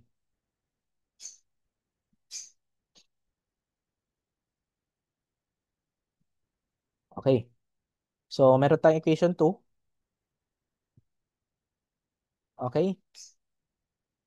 So, ayan. And kung check natin yan, ano? So, saan galing itong L1 is equal to 13 minus L2? Okay? So, ito, ang ginawa natin dyan, minanipulate natin yan. So, from equation 1, so, isolate natin itong L1. So, we have L1 is equal to 52 minus 4L2 over 4. So, yung L1 po natin is equal to 13 minus L2. Okay? So, pwede na natin yan i-substitute dito. So, we have 13 minus L2 squared plus L2 squared is equal to 97. Therefore, we can solve for L2. Okay? So, kung titingnan natin, i-distribute natin, ano natin yan. Okay? So, expand natin. 169 minus 26L2 plus L2 squared plus L2 squared is equal to 97. Simplifying it, we have 12L2 squared minus 26L2 plus 72 is equal to 0. So, nakabuo tayo ng quadratic equation. Then, we use Caltech. Caltech na tayo dito. Mode 5, press down button. then quadratic equation. Sa Canon po ito, ano? Canon calculator. So, inputin nyo yung A sa 2, B is negative 26, C 72. Solving for L2, we have 9 and 4. So, dalawa yan. Ano? So, yung answer po natin dyan is 9 centimeter kasi yung pinakamalaki. Yung hinanap is yung dimension ng bigger squares. Okay? So, yung dimension ng smaller square, so L1, that is equal to 13 minus 9. Okay? That is equal to 4. Okay? Ito naman yung dimension ng smaller square. Okay, malinaw? Next, problem 7 tayo. Medyo maliit lang kasi yung ano, no? Sige, yun. Yan, test na lang natin para hindi na yun. A 5 meter by 12 meter rectangular garden plot is to be provided with a footpath of uniform width around its perimeter. If the area of the footpath is 11.2 meters squared, find its width. So, paano ba natin yan isosolve? So, una, gawa tayo ng rectangular garden having a dimensions of 5 and 12. And anong nangyari? Naglagay tayo ng footpath, ano, surrounding the rectangular garden. So, ito yung rectangular garden natin. Then, naglagay tayo ng footpath na nakapalibot dyan having a width of, assign natin, label natin as X. Okay? Uniform kasi yan, ano? So, ayan. And meron tayong given na area ng footpath. So, yung area ng footpath po, which is ito, yung area niyan, that is equal to 11.2 meters squared. Find the width. Okay? Find po yung width nito. Okay? Ito yung length, ito yung width. Or, mali-mali. Yung tinutukoy na width is ito. Alisin natin ito. So, ito yung area. Yung area, yung naka-shade na yan. Ano? Yung nasa loob, yan yung rectangular garden. Okay? So, let L is equal to 12 plus 2x. So, hanapin natin itong, kunin muna natin ito. Yung length niya. Yan po yung length. Then, for the width naman, ito yung width niya. So, L plus 2x. Kasi ito x lang din. Ano? So, x plus x, 2. 2x plus 12. Okay, di ba? Ito, 12. Then, for this part naman, x siya. Then, ito, we have 5. So, we have 5 plus 2x, di ba? So, para makuha natin yung area ng footpath, kunin natin yung area nitong larger rectangle. So, we have 12 plus 2x times 5 plus 2x minus yung area ng rectangular garden. So, we have 12 times 5. That is equal to 11.2. Then, solve for x. So, dalawa yung lalabas dyan, 0.32, tas negative 8.82 kasi quadratic tayo, no? And yung pipiliin nyo is yung positive kasi hindi pwede mag-negative yung width ng footpath. Okay? So, yung correct answer natin dito is 0.32 meters. Alright? So, ayan. Madali lang siya. Next.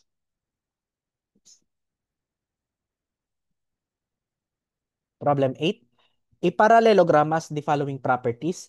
A is equal to 130 meters squared, P is equal to 56 meter, and the angle of intersection of diagonals is 49 degrees. Find the dimension of the shorter side of the parallelogram. So, meron tayong parallelogram dito, and gumawa tayo ng diagonal, label natin as D1 and D2. Then, yung included angle niya, that is equal to 49 degrees. Ano? So, therefore, ito, 131 degrees. Kasi supplementary yan, ano? Find the dimension of the shorter side of the parallelogram. So, yung inanap is yung value ng B. Okay? Pero tayong given na area ng parallelogram, 130 and 56. Okay? Medyo mahaba-haba ito. Solution natin dito. So, para makuha natin yung ano, gamitin natin yung mga given. Para makuha natin yung dimension ng shorter side. So, for us to solve, ano, gamitin muna natin yung area sa perimeter. So, alam naman natin, yung perimeter ng parallelogram that is equal to 2 times A plus B. Okay, dalawa ng A sa dalawa ng B. Kasi same lang yan, ano? Ito B lang din, ito A lang din. That is equal to 56. Then, manipulate natin. Isolate natin yung A. So, we have A is equal to 28 minus B. Okay? Then, redraw natin. So, ang kino-consider natin dyan, ito part na to. Okay? So, triangle yan, di ba? May nakita kayong triangle dyan. So, ayan. Itong D1 kasi, ito yan. Di ba? Pero since kalahati lang, kaya naging D2 over 2 siya.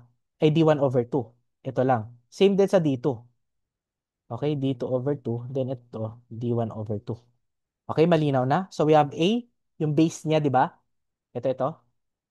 Then, yung isang side, D2 over 2. Then, yung angle yan, ito. So, same lang yan, 131 yan. Then, ito, 49 lang din. Okay? So, we have area is equal to 1 half D1, D2, sin 49.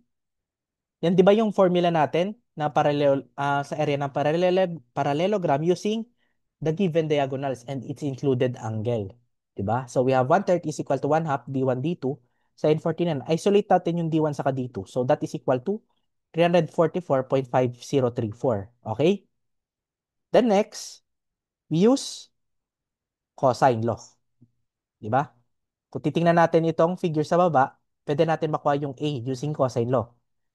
Okay, so we have A squared is equal to D1 over 2 squared plus D2 over 2 squared minus 2 times D1 over 2 times D2 over 2 cosine 131. Right? Simplify natin. Pag dikit natin ito D1 sa D2, 2 times 2 we have 4.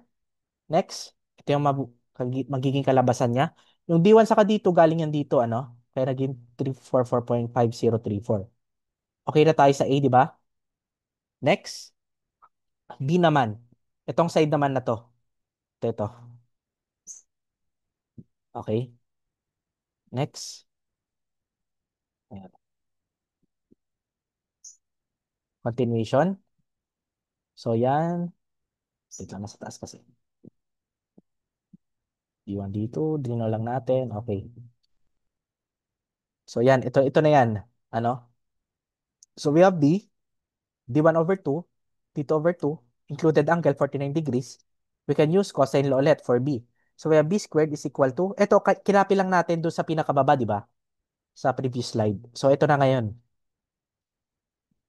So, same pattern lang. Pinagkaiba lang yung angle. Included angle. Dito, 49 degrees na. Okay, then ipag-subtract natin itong b squared sa a squared. So, minus a squared. Okay? So, kung titingnan natin, ano nangyari? Ito, na-cancel out ito kasi nag-subtract tayo, di ba? Okay, except dito. Ano, magkaiba kasi yung cosine natin, yung degrees.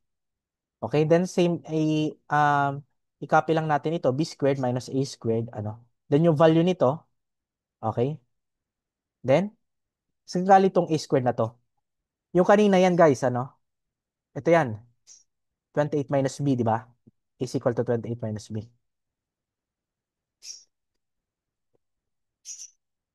Saan na yan?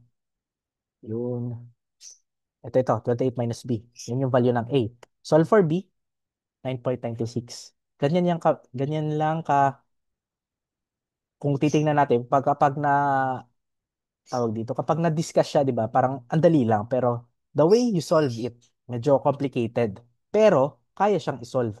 Ano, as long as you understand well, yung concepts na tinuro natin. Ano, lalo na yung mga basics sa supplementary, yung cosine law, sine law, napakahalaga niyan. Yung concept ng trigo natin. Ano, lalo na yung sa triangles. Pagdating sa mga polygons, napaka-importante diyan yung understanding natin sa triangles. Okay? Next. Problem 9. The sides of a quadrilateral are 10, 8, 16, and 20 respectively. Two opposite interior angles have a sum of 225 degrees. Find the area of quadrilateral in square meter. So, paano ba yan?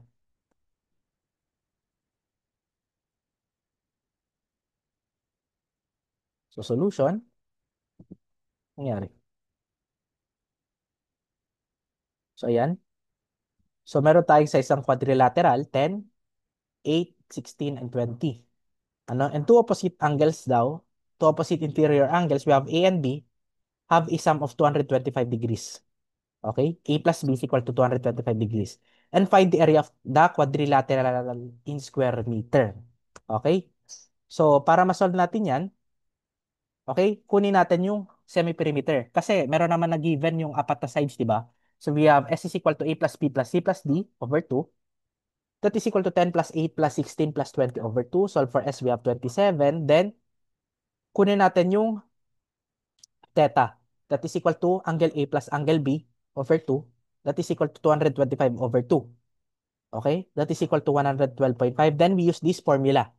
Ano? For the quadrilateral. So, parang Hero's formula siya. Okay? Substitute natin yung mga values. Yan.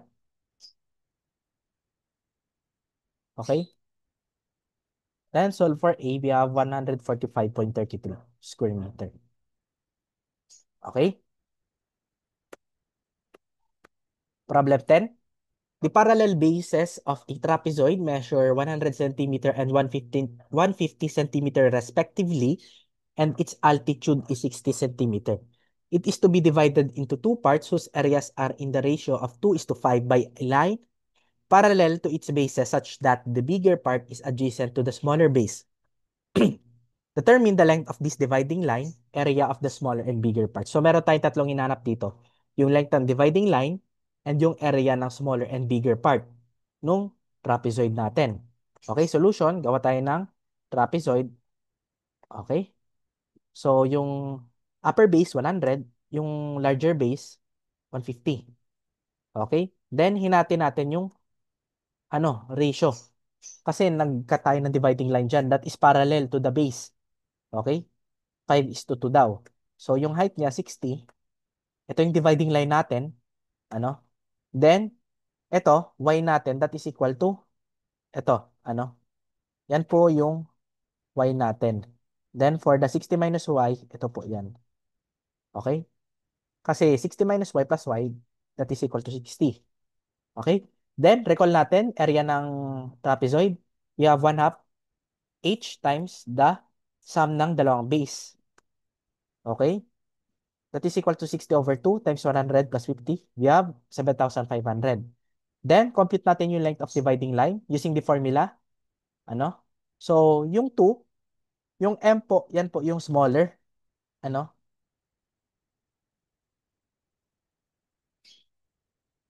Then, yung n po, yung larger. Yung larger na ratio. Okay? Then, yung counterpart, kung makikita nyo, baka malito kasi kayo dito, yung counterpart ng smaller, which is ito, okay, is itong upper base, which is 100, okay? And yung larger naman na ratio, yung counterpart niya is yung larger base. Okay? And 2 plus 5, and L is equal to 137.58 centimeter. Okay? So, ayan. Then, para makuha natin yung area ng smaller, so we have, kung i-add na kasi natin itong 2 plus 5, we have 7, So, area ng smaller is equal to 7.5 times 2 over 7. We have 2142.86. Then, for the bigger naman, 5 over 7 siya. Times 7,500, we have 5,357.14 square centimeter. Okay? So, nasolve na natin. Pero meron pa tayong pangalawang solution kung ayaw nyong sauluhin yung length of dividing line na formula. Okay? So, ayan. Copy natin. Gagamitin natin yung y saka 60 minus y na nilabel natin kanina. Okay, nakuha na natin yung smaller and bigger since nakuha na natin yung area ng trapezoid. So, ito, okay, gamitin natin yung area ng smaller. Ito yan, That is equal to, ayusin natin. Ito yung part na yan. Yun. That is equal to 1 half ng dalawang base. Yung upper base natin is L. Then yung lower base natin is 150. Times the height natin, that is 60 minus y. Okay, isolate natin yung y, that is equal to 60 minus 2 times 2 times 2,142.86 over L plus 150. Then for the bigger naman, ito yung bigger natin. Okay? Yung height po natin, magiging y na siya. 1 half y times yung sum ng upper saka lower base. Yung upper base natin is 100, yung lower base natin is L. So, isolate natin yung y. Then, ipag-equate natin itong dalawang y. Para mawala itong y, then yung matira na lang is yung L. Okay? Then, let's solve for L. So, ano lang din, same lang din yung answer na makakuha natin. Pero magkaiba yung process. Okay? So, ang ginamit natin dito is yung concept ng similar trapezoids. Okay? So, pinag-equate natin siya.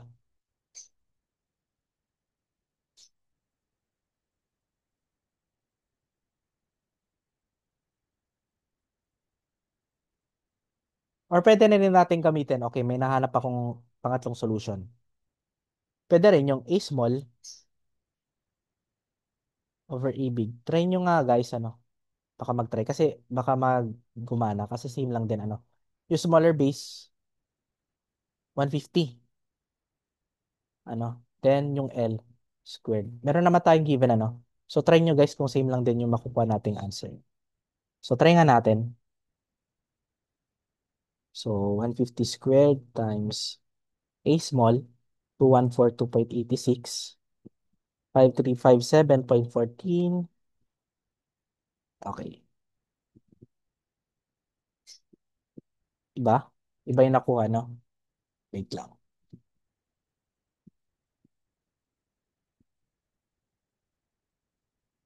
Iba yung nakuha ninyo. So, A small over A big. Wait lang. 2142.8653. Ah, yung ano.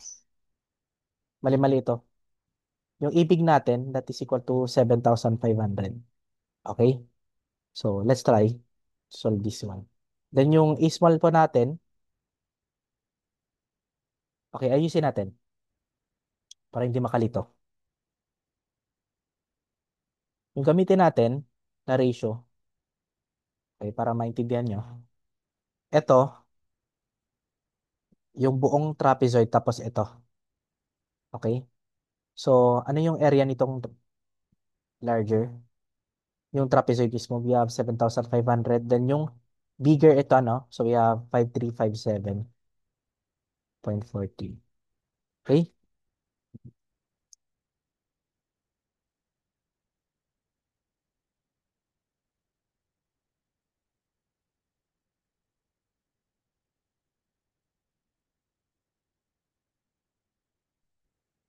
Okay. So, ang nakuha dito is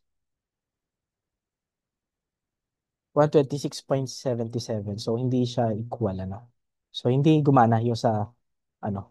Still, ito lang gamitin natin, ano? Yung L. Ito yung correct answer pa din. Ano? So, mali ito.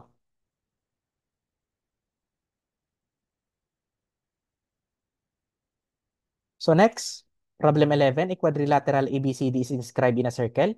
If AB is equal to 90 centimeters, CD is equal to 70 centimeter, AD is to 50 centimeter, AC is equal to 97.29, find the distance BC.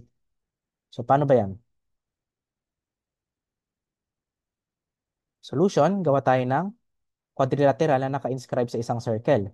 So AB, that is equal to 90, ano? So 90, CD natin 70, AD natin is 50, and yung AC po natin is 97.29. Ang hinanap is itong broken line, BC. So meron tayong mga given. So alam naman natin yung opposite angles yan sa cyclic quadrilateral, ano, is equal to 180 degrees kapag pinag-add natin yung opposite angle. So we have angle B plus angle D is equal to 180 degrees. Okay, using cosine law, pwede natin makuha yung angle D. Pero tayong given na tatlong sides. So we have 97.29 squared is equal to 50 squared plus 70 squared minus 2 times 50 times 70 cosine D. Solving for angle D, we have 107.5. Then gamitin natin yung equation kanina. So we have angle B is equal to 180 degrees minus 107.5.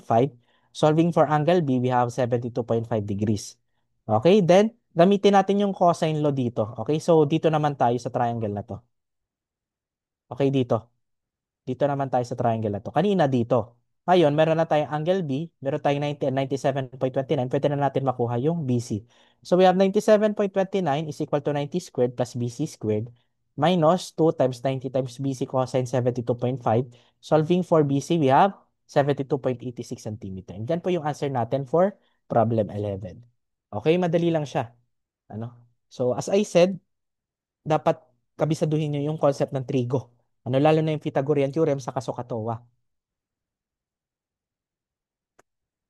Next, circles tayo. So, ito yung mga parts ng circles or properties. So, kung titingnan natin, diameter, alam naman natin yung definition niya. So, ano, it should pass dun sa center ng circle. Okay? So, parang ano siya? Secant, ano, or chord. Chord. Yung definition niya is chord talaga. Na dadaan sa mismong sentro ng circle. Okay? Then, ito yung center. Ito yung radius. Okay? So, linya siya from center hanggang sa surface ng circle. Okay? Then, yung secant naman is a line, ano, which intersects the circle twice. Okay? So, dalawang beses siya mag-intersect dyan sa circle. Then, sa tangent, isang beses lang. Ano? Then, itong chord, okay? So, ano, it is a line which passes the circle, ano, other than its diameter. Okay? So, chord ang tawag dyan. Okay? Then, ito naman yung arc. Okay? Then, yung circumference ng circle. So, meaning ng circumference, kapag ginanap yung circumference ng circle, is yung parang perimeter na rin. Okay? Then, segment and sector. Anong pinagkaiba ng segment sa sector? So, ang sector, ano, so, a sector naman is a part of a circle. Ano, bounded by its radius, ano, and the arc. Okay? Or yung subtended arc nitong radius na to. Dalawang radius. Ito yung isang radius, ito yung isang radius. Okay? Ito yung sector. Then yung segment naman, it is a portion of a circle bounded by the chord, ano, sa baba, and its intercepting arc. So, ito yung intercepting arc niya. Okay? Kung nakikita nyo dyan sa hover ko sa screen, okay? So, ano yung mga formula natin? For circumference, C is equal to 2 pi r. Area natin, pi r squared. Area of a sector natin, nangyari. Area of a sector, A is equal to 1 half r squared theta. Ano? So, dito, so yung theta natin dyan, naka-radians. Okay? Pero kapag dito, naka-degrees. Okay? Pag ito yung gagamitin nating formula, pi r squared theta over 360. Okay, kapag segment naman, that is equal to area ng sector minus area ng triangle. So, paano natin naka-arrive dito? So, kasi kung segment na yan, para makuha natin yung segment, kailangan natin kunin yung area ng sector niyan. So, ito yung sector niyan. Okay, kasali yan. Okay? Kasali to shaded part na to. Okay? Then, yung area ng triangle is ito po yan. Okay? Babawasan mo yun ng area ng triangle para makuha yung area nitong segment na to. Okay? So ano ba yung mga theorems involving circles? Ano yung mga theorems natin? So we have first, peripheral angle theorem. Ang sabi daw, pa central angle and a peripheral angle are subtended by the same arc, then the central angle is twice as large as the peripheral angle. So kung titingnan natin, ito po yung peripheral angle natin, ano? Which subtends a certain arc. So ito po yung arc natin. Saan na yun? Ito. Sa baba na yan, naka-hover dyan. Ano? Then, meron din tayong central angle. Ano? Ito yung central angle natin. Kapag itong theta na to, yung angle na to, tapos yung angle dito sa central, ito yung peripheral, ito yung central. If these two angles subtend the same arc, ano? Therefore, yung peripheral angle natin, ano? Is half ng central angle. Or baliktarin natin, yung central angle natin is twice ng peripheral angle. Okay? Next, theorem. Inscribed angles subtend the same arc are equal. Also, inscribed angles subtended by the diameter of a circle are right angles. Okay. Example, for the first case, kung titingnan natin, meron tayong dalawang peripheral angles. Ano, or inscribed angles. Okay, meron tayong dalawang inscribed angles, pero nagsasubtend sila ng same arc. So, ito yung arc nila. Okay? So, since nagsasubtend sila ng same arc, so therefore, yung phi po natin are equal sa theta. Okay? Then yung another theorem naman, ano, kapag yung arc na sinasubtend nitong dalawang inscribed angle, ano, is equal to the diameter. So ito kasi diameter yan, ano. So yung kapag yung sinasubtend nitong dalawang um, kapag yung sinasubtend nitong dalawang scribe angle is diameter or half ng circumference ng circle kasi kalahati na to ano. So therefore, yung phi po natin is equal then to theta and that is equal to 90 degrees. So therefore, ito perpendicular po yan. So makakabuo tayo ng ano, right triangle dito. Okay? So ito, right triangle ito. Okay? Then ito, right triangle din ito. Okay? The next, the measure of the angle formed by the tangent and chord is equal to 1/2 the measure of its intercepted arc. Okay? So, paano ba to? So, kung titingnan natin, meron tayo ditong angle that is formed by a tangent. Ito yung tangent line. Ito yung tangent line. Then, ito yung chord. Okay? So, yung angle niyan formed by the tangent and the chord is equal to 1/2 nitong intercepted arc. Ito po yung intercepted arc. Ano yung in-hover ko sa screen. Okay? So next, if two chords intersect to form the vertex of an angle, the measure of an angle is equal to 1/2 the sum of the measures of the two arcs intercepted by the angle and its vertical angle. Okay, so meron tayong two chords na intersect to form the vertex of an angle. Okay, the measure of an angle, okay, is equal to 1/2 the sum of the measures of the two arcs. Okay, intercepted by the angle and its vertical angle. So, paano ba yan? So, yan. Paano natin yan masosolve? So, kung titignan natin, meron tayo ditong included angle theta. Ano? So, yung theta po natin, wait lang, mali yung ginamit kong ano. Kasi natin. So, we have theta, that is equal to 1/2 ng arc AD, ano,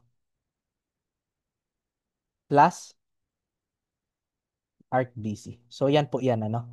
So, for the alpha naman, so that is equal to 1/2 ng arc AD plus arc DC. Okay? So for the two chords rule, if two chords intersect in a circle, the product of the lengths of the segment of one chord equals the product of the segments of the other. Okay? So kapag two chords nag-intersect sa circle, yung product ng A and B, ano, sa isang ano yan, isang chord yan, ano, napag-divide kasi yan itong intersection point natin. Ano, is equal to the product ng C times T. Okay? Ito yung A, ito yung B, ito yung C, ito po yung D. Okay? Wait lang. Yan, paki-picture muna. Next, circles. So, theorems pa din. So, we have 2 seconds rule. Hindi ko siya na ano sa slide effect. Anyways, nangyari. So, yun, 2 seconds rule tayo. If two second segments are drawn to a circle from the same external point, the product of the length of one second segment and its external part is equal to the product of the length of the other second segment and its external part. So, say for example, meron tayo dito circle, then gumawa tayo ng dalawang secant, ano? Then meron siyang external point dito. Nagbi-meet tong dalawang secant at point C. Okay, so therefore, ano? Yung point wherein yung secant, ano? Meets the circumference of a circle. So we have A, B, D, and E. Ano? So we arrive at this relationship. So yung segment AC times BC is equal to segment DC times segment EC. Okay, yan po yung second rule natin, 2 seconds rule. Then meron tayong second tangent rule. If a secant and tangent segment are drawn to a circle from the same external point, the product of the length of the second segment and its external part equals the square of the segment of the tangent segment. Okay? So, meron tayong secant, DA, then tangent PA. Okay? So, we arrive at this relationship or formula. So, we have AB squared that is equal to the product ng secant, AD, times yung external part niya, which is AC. Okay? Yan po yung secant tangent rule natin. Next, mga miscellaneous topics tayo. So, similar polygon, we use this formula, A1 over A2 is equal to S1 over S2 squared. Okay? And pwede rin siya sa volume. Okay? Similar volume. So, we have, actually, madidiscuss na lang natin to sa ano, solid geom. So, we have V1 over V2 is equal to S1 over S2. Pero instead na squared, cube na siya. Okay? Then, for the parabolic segment naman, okay, yung formula natin, for the area ng parabolic or parabola, so we have 2/3 base times height. And yung perimeter or perimeter ng line ABC, okay? So that is equal to b squared over 8 h times the quantity of ME plus the natural logarithm of the quantity ng MN plus E, where M is equal to 4h over B, then E is equal to the square root of 1 plus M squared. Okay. How about yung spandrel ng parabola? So yung spandrel ng parabola, so kung titingnan natin, ito yung part ng parabola, then ito yung spandrel. Okay? Ito i-shade ko. Ito yung spandrel, okay? So that is equal to 1/3 ng BH, yung area niya. Base times height.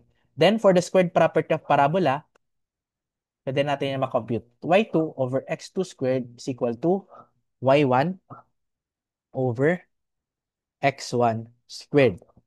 Okay? So paano natin paano natin magagamit yung ano, yung squared property of parabola. So say for example, meron tayo ditong ano ba to? So gawa tayo dito ng parabola, malaki. Okay? So gawa tayo ng cutting line dito. Save tayo, ito x2. And itong height niya, y2. Okay? Then meron tayo dito, gawa tayo ng dividing line, x1 ito. Then yung height nito, y1. Okay, mapagre-relate natin itong y1, x1 sa y2, x2 using this property. Okay, yung y1 po, yan po, yung y1 saka y2, yan po yung corresponding heights. Okay, then yung x1 and x2 naman is yung mga bases niya. Okay, so parang gumagamit ka ng similar triangle. Okay, pero hindi siya na-apply sa parabola directly. So, pagdating sa parabola, nag-i-square ka pagdating sa base. Kung titingnan ninyo, yung denominator may mga squared po yan. Okay? Di ba, halimbawa, dun sa triangle, similar triangles. Ito, mga tayo ng triangles. So, pangalanan natin A, B, then itong small part na to, C, then D. So, we have, ano yung relationship natin? B is to C is equal to A is to D. Ganon. Pero pagdating sa parabola, iba. Ano, may square tayo sa baba. Okay? Yung base natin, yung square natin. Okay? So, area by approximation yan. Ano? So, pagdating sa area by approximation, ayan. So, ang ginagamit natin, area by trapezoidal rule, then pwede rin through Simpsons. Okay, pwede rin through Simpsons. So, we have A is equal to B over 2 times the quantity of H1 plus 2 times H2 plus H3 plus so on and so forth plus Hn. Okay? Pero kapag Simpsons one-third rule, A is equal to D over 3. So, yung D po, yan po yung space in between. Okay? So, D over 3 times the quantity of H1 plus 2 times the summation ng each add. Okay, so ang each add po, yan po yung 3, 1, 1, 3, 5, 7, 9. Then for the even naman, kukunin natin yung sum for 2, 4, 6, 8, 10. So lahat ng mga even numbers. And imumultiply natin sa 4 yung summation yan. Plus hn. Okay, yung pinakadulo. Then, if true coordinates naman, halimbawa, we're about to find the area ng polygon using coordinates. Anong gagawin natin? So, we use Schuli's formula or yung kukunin natin yung ipa-plot natin yung mga coordinates. For example, ito. May given tayong mga coordinates ng mga vertices. Okay, x1, y1, xn, yn. Ito. Tapos, gagawa kayo ng Cartesian plane. Okay? So, gagawa tayo ng Cartesian plane, ipa-plot niyo yan, then gagawa kayo ng polygon. Iti-trace niyo siya. I-connect niyo yung mga yung mga vertices or coordinates. Okay? Then, after, masosolve natin siya using this formula. Okay? And remember, yung pag-solve natin, we use counterclockwise. Okay? So we have this A is equal to 1 half. Ito, paano ba to? Ito, determinant lang yan. Okay? Find the determinant. Okay? So, maintindihan nyo yan para nag-solve na tayo. So, problem 12, a circle with a radius of 10 units is divided with a segment of 3 units. Find the following.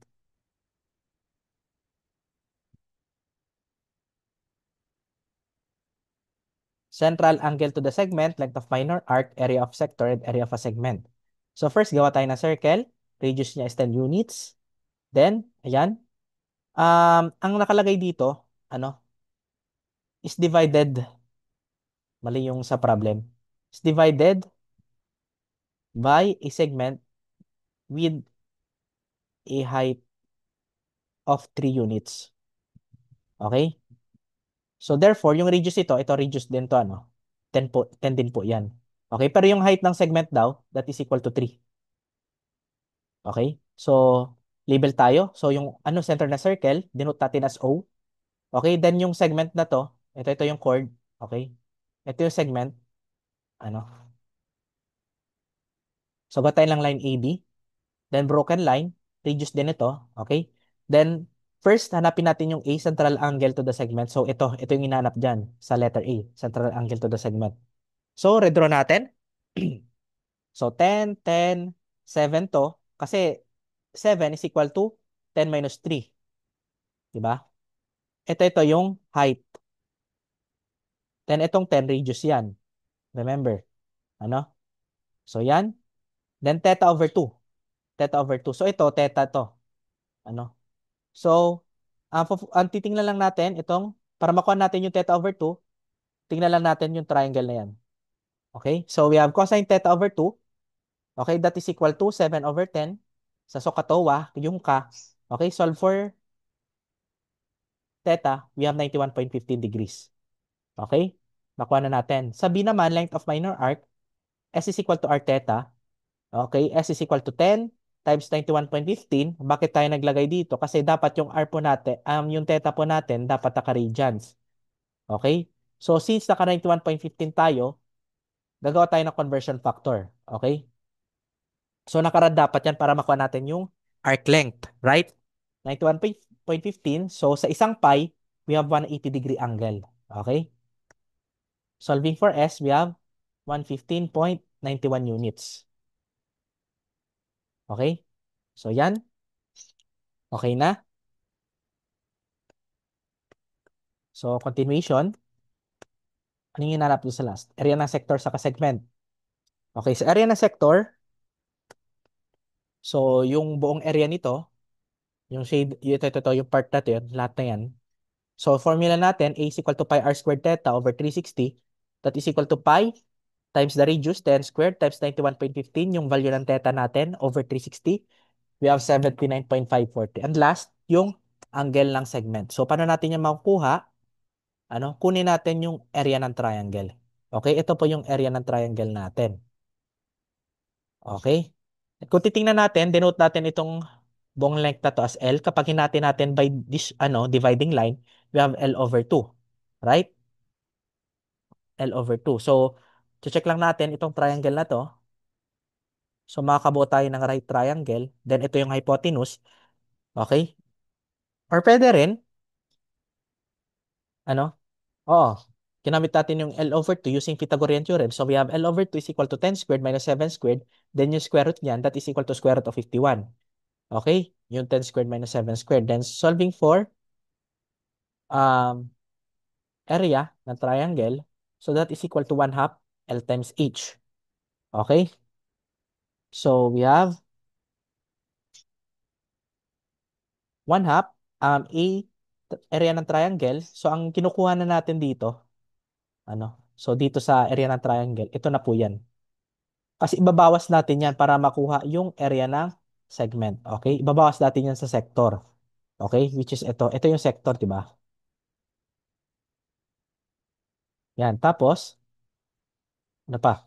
So, area ng triangle is equal to 1 half. Base, that is equal to L times the height natin, that is equal to 7. Okay? So 1 half, 2 times square root of 51. Kasi itong square root of 51, kalahati lang yan ng L.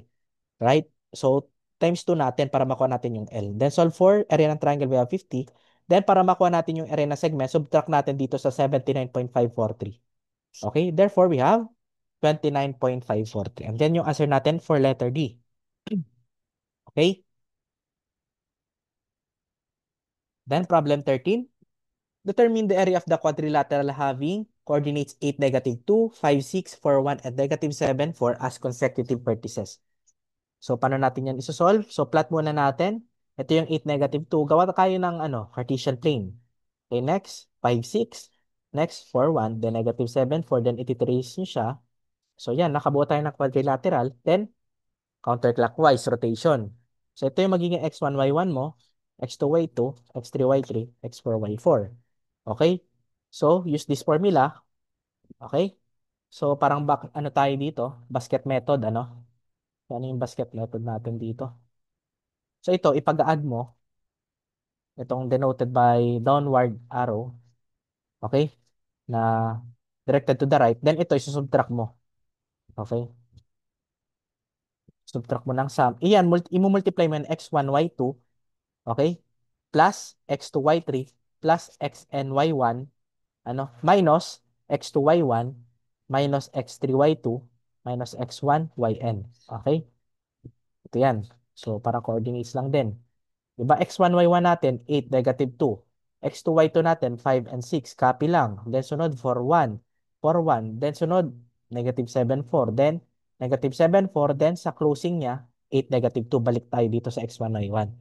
Okay? Same process lang. 8 times 6 minus 5 times 2. 5 times -2 pala. So, plus 5 times 1 minus 4 times 6 plus 4 times 4 minus -7, 1 times 1 plus -7 times -2 minus 8 times 4. Solving for A, yan, simplify, 22 square units. And yan yung answer natin for problem 13. Okay, so wala na. So that ends our lecture for plane geometry. I hope marami kayo natutunan. And ayan. So kindly solve na lang yung practice problems natin. Okay. So thank you sa pakikinig. Good afternoon ulit.